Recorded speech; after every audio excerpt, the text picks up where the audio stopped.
Opo, sige po. Kasama na po natin si Converge Coach Robert Pineda. Rob, ano lang yung feelings nyo na finally na lalo na yung boy? Talagang walang hindi nagdadasal para makakuha ng question natin. So, at least po yung yung stats namin, hindi na ako nagdadala yung the last 4 days, halos nandun ako yung yung chemistry po ng mga bata na bibigyan.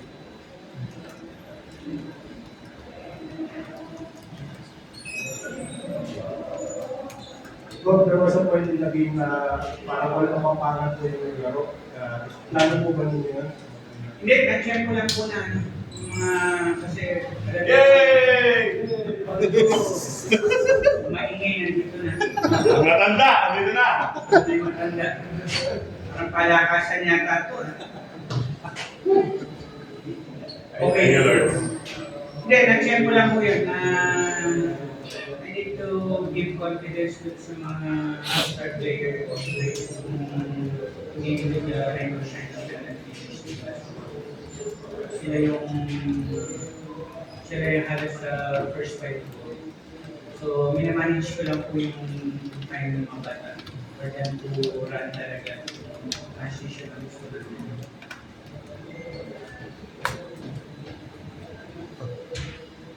Calvin, good evening. Solid performance from you tonight. May parang extra motivation pa knowing na former team mo yung inalaban mo tonight. Sa akin na siguro nung first game ko against Reno Sanchez sa first game ko.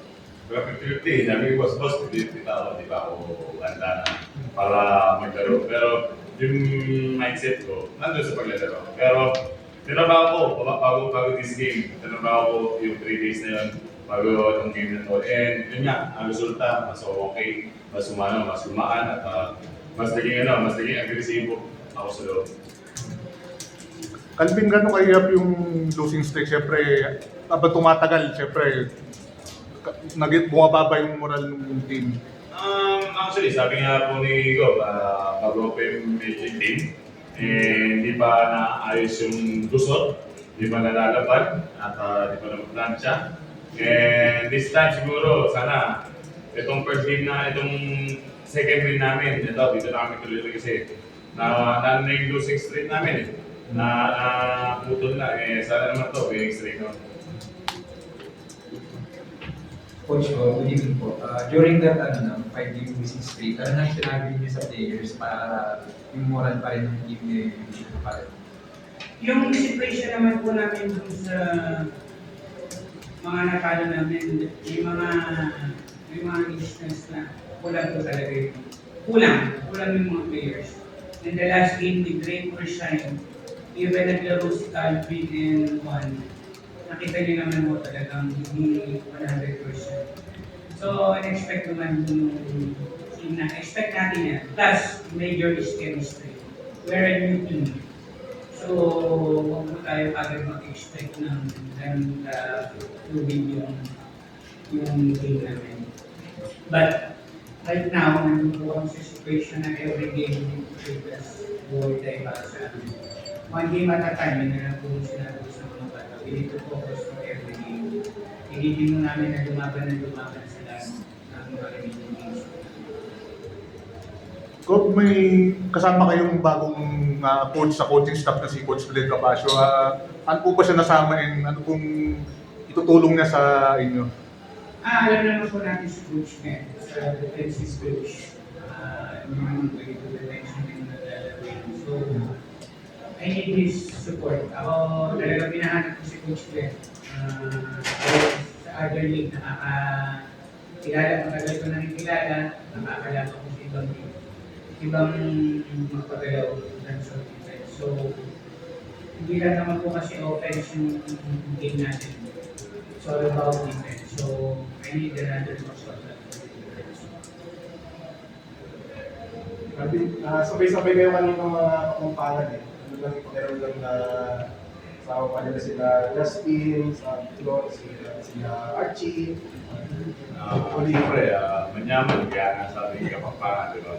Yun nga, at magandang ginawa namin at yung Kapampangan, nakikita mo naman, kami yung nakapag-angat ng dahil dun sa press namin, ginawa. At syempre, yung spiritual na paglalaro namin as a fight dun sa loob, parang kakaiba eh. Iba experience namin, syempre, Kapampangan doon. And syempre, hindi naman kami. Ang team talaga ang magbabasihan lahat ng mga pinaghirapan natin ngayon pa rin. Kapag lang, kasi after tonight's win, medyo mabibigat yung dalawa yung kalaban na sunod. Magkaulit TNT at Calvin ko, paano nyo lang po nahandaan yung lalo after tonight? Magpapamisan na nga po ako nito sa mga schedule na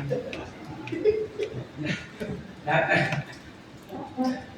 Wala, we need to fix with them. We need to prepare for everything na makakasal. But one thing for sure na bibigyan na best namin sa mga games. We maintain na sana yung mga statistic namin, bago, and special mention din ni Daranya, ganda ng daw niya namin ngayon. So, I need Daranya. It's a big factor sa team. So, 2 consecutive games, nandiyan na yung mga stat ni Aranya. Talagang big factor na kailangan namin i-score sa ilalim ng Domingos. So, Aranya is giving that to us. Last na, ano lang yung masasabi mo dun sa stay mo sa Titan, kahit nag-say, ano lang yung, kasi mukhang close ka sa mga kakapunta. Oo, close naman talaga kahit counting na lang yung one season life na namin na pagsamahan. Siyempre, hindi naman kakaiba rin yung mga tropa doon, di ba? And business eh, trabaho, yung magkaibang team, sa court, tatrabahoin mo, pero sa laban magkakaiba. Wala ko nga magkaaway, nagtatawanan pala. Hindi naman pwedeng, siyempre, pag nag-away ka dyan sa court, may fight tayo. Imagine mo, pinamili yung Ayaw ka na. Thank you. Okay na. Thank you.